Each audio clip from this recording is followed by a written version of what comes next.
Hello అండి. నమస్తే. నా పేరు మునిశేఖర్.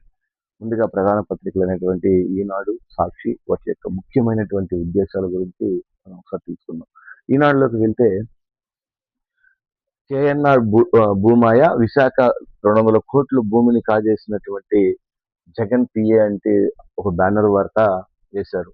ఆయన బామర్ది బినామీల పేరిట కంపెనీలు ఆ ముసుగులో 12.50 కోట్లకే 100 కోట్ల విలువైనటువంటి భూమిని కాజేశారు.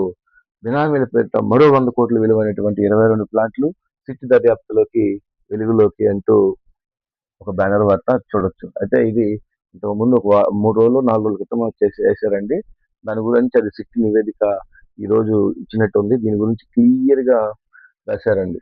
అంటే విశాఖలో 200 కోట్ల భూమిని కారు చౌకగా జగన్ పిఏ కొట్టేశారు అంటూ బ్యానర్ వార్త. ఆయన బామర్ది బినామీల పేరిట కూడా కంపెనీలు, ఆయన బామర్ది ఆయన బినామీల పేరిట కూడా కంపెనీలు పెట్టారంట. దాని గురించి వేశారు. లోపలిలోకి వెళ్దాం. వైకాపా అధినేత జగన్మోహన్ రెడ్డి పిఏ నాగేశ్వర రెడ్డి కేఎన్ఆర్ అధినేత ఉన్నారు కదండి, దాని గురించి చేశారు.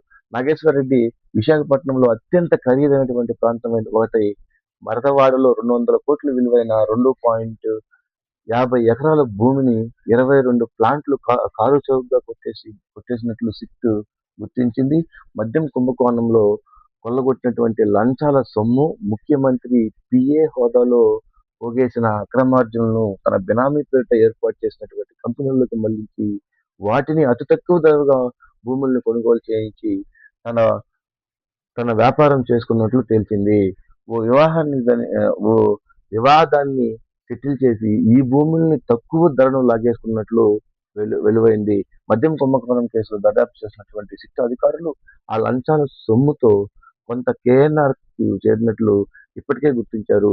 ఆ నల్లధనాన్ని వైట్లోకి మార్చేందుకు ఆయన హైదరాబాద్, బెంగళూరు, విశాఖపట్నం సహా పలు ప్రాంతాల్లో బినామీలను ఏర్పాటు చేసుకుని వాళ్ళ పేరుతో లేఅవుట్లు కూడా కొన్నట్టు నిన్న సిట్ దర్యాప్తులో కొనసాగింది అంటూ ఒక బ్యానర్ వార్త చూడొచ్చు.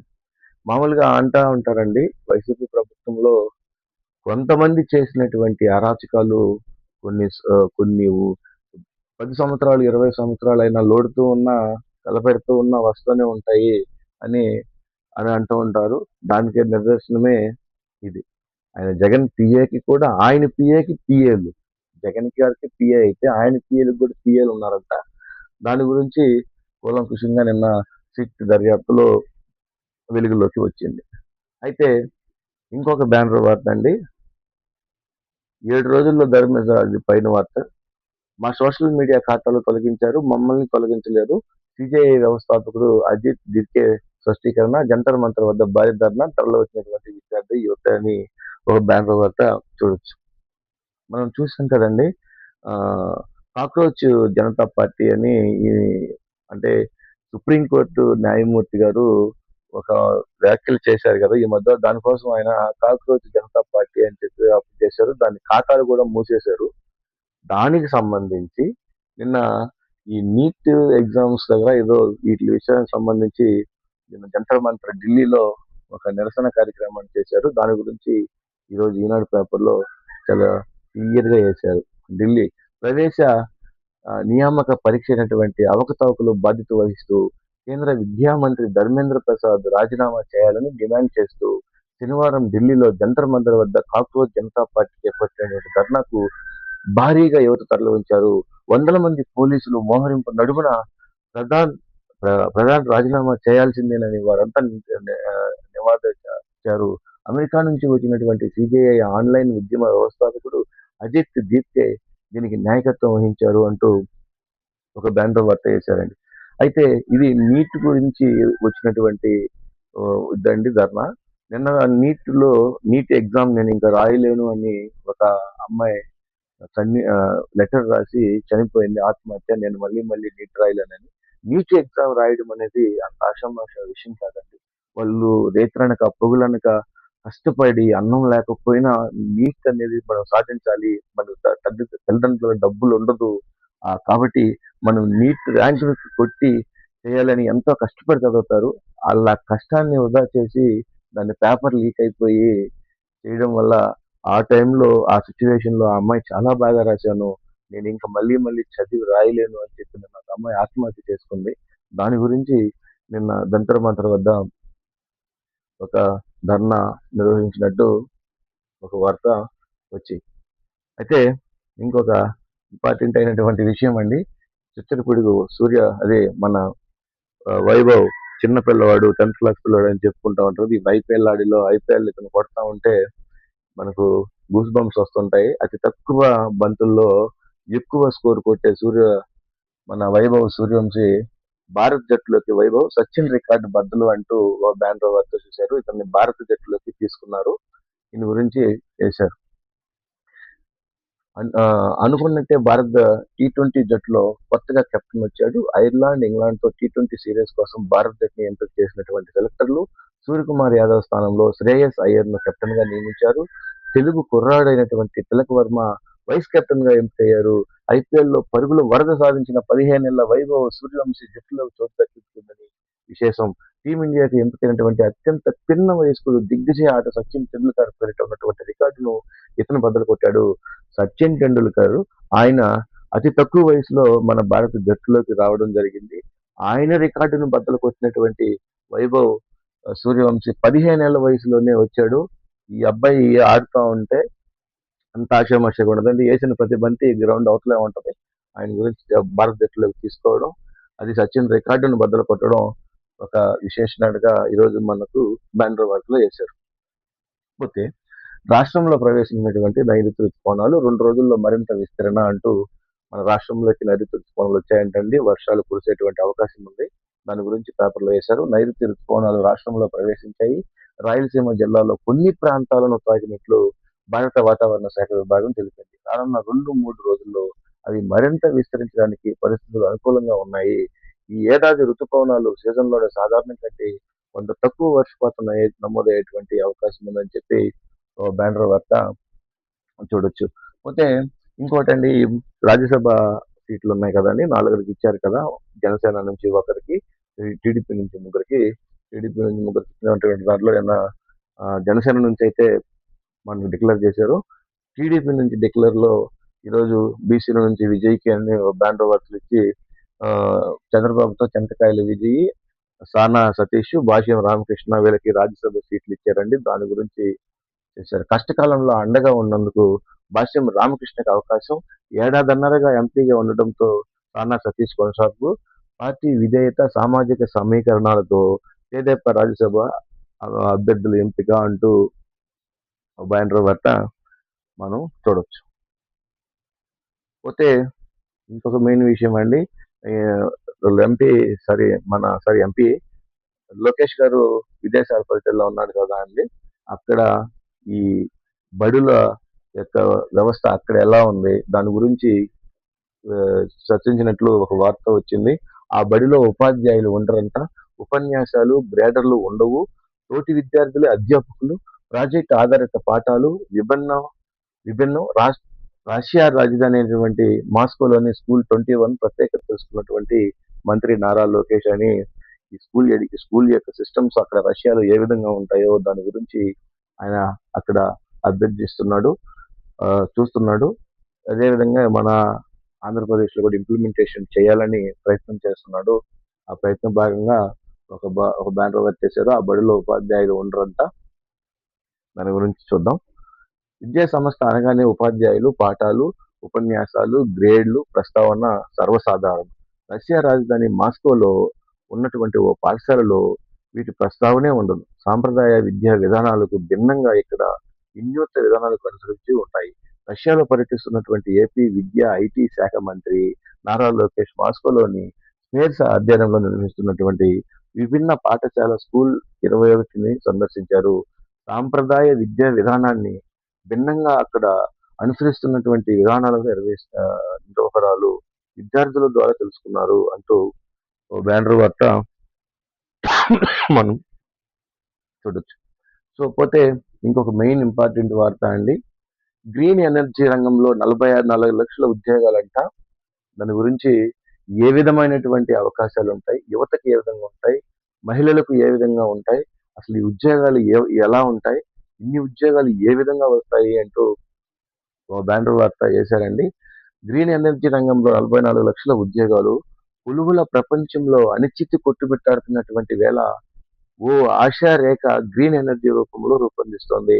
44 లక్షల ఉద్యోగాలతో భారత్‌లో ఈ రంగం వెలిగిపోతోంది అంటూ ఇంధన పర్యావరణ నిపుణులతో కూడినటువంటి కౌన్సిలింగ్ ఒక నివేదిక ఇచ్చింది అంటూ ఒక బ్యానర్ వార్త చూడొచ్చు. మొత్తం ఉద్యోగాలు 44 లక్షలు 2030 నాటికి శుద్ధ ఇంధన రంగంలో సాకారమయ్యేటువంటి ఫుల్ టైం ఉద్యోగాలు అంటూ చూడొచ్చు.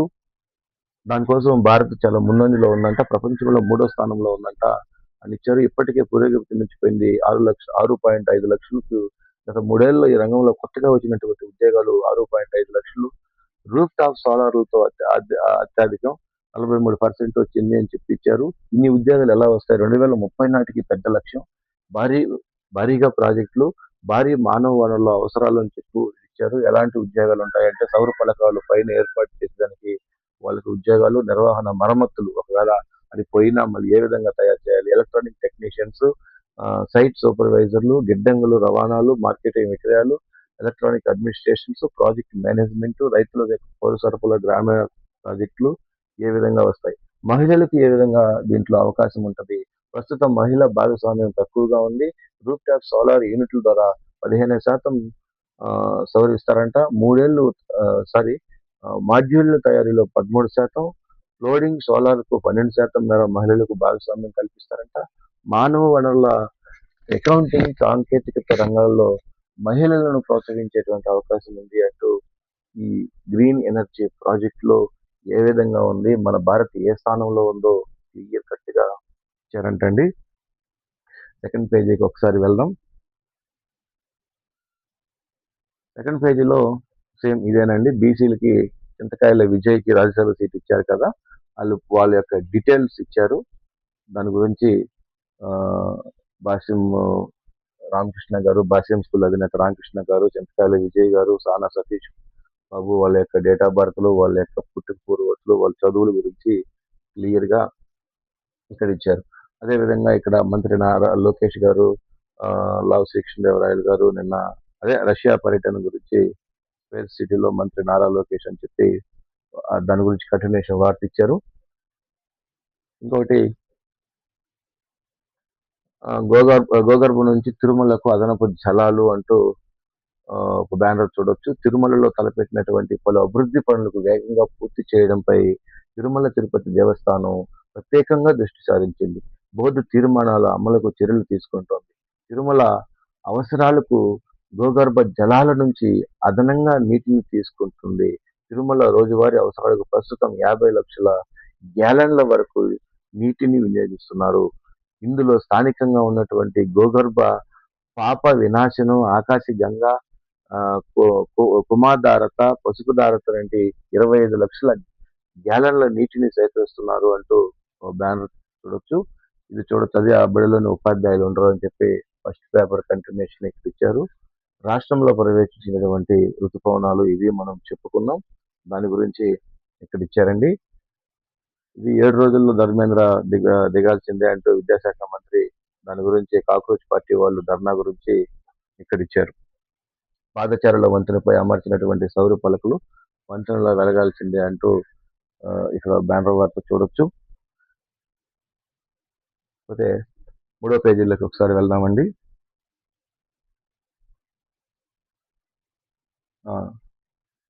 ఈరోజు వైఎస్ఆర్సీపీ పార్టీ డిఎస్సి మీద మాట్లాడుతూనే ఉంది కదండి, ఏదో ఒక ప్రచారం చేస్తూ ఉంది కదా. దాని గురించి నిన్న ముఖ్యమంత్రి చంద్రబాబు యూనిట్ ఇన్ఛార్జీలతో కాపీ కవర్లు చెప్తూ డిఎస్సిపై మాట్లాడే అర్హత ఎక్కడిది, నిరుద్యోగులను వంచపరిచినటువంటి వైసీపీ పార్టీ మీద ఆయన నిప్పులు చెలరైనటువంటి విషయం గురించి క్లియర్ గా ఇచ్చారు.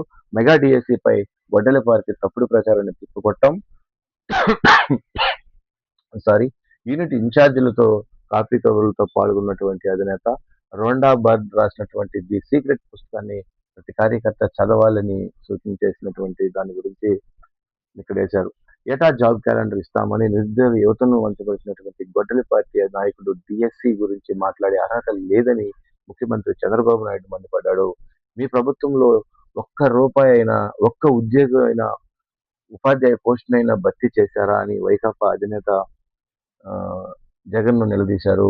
కూటమి ప్రభుత్వం అత్యంత పారదర్శకంగా పకడ్బందీగా డిఎస్సి ప్రక్రియను పూర్తి చేసి 15,941 మందికి ఉపాధ్యాయులుగా నియమించడాన్ని ఓర్చుకోలేకపోతున్నాము అని ఆయన మీద ఎద్దేవా చేస్తూ మాట్లాడినటువంటి విషయాన్ని ఇక్కడ వేశారు. సేమ్ అండి, రాజ్యసభ అభ్యర్థిగా లింగంనేని నామినేషన్ అని వేశారు. చెంచులగూడ జైలుకు బ్రహ్మనాయుడు ప్రభుత్వ భూమిని కొట్టేసినటువంటి కుట్ర కేసులో 14 రోజుల రిమాండ్ అని, హైదరాబాద్ భూముల్ని అత్యంత చౌకగా కొట్టేసినటువంటి కేసులో బ్రహ్మనాయుడిని 14 రోజులు రిమాండ్ పంపించాలని చెంచులగూడ జైలుకి దాని గురించి చేశారు.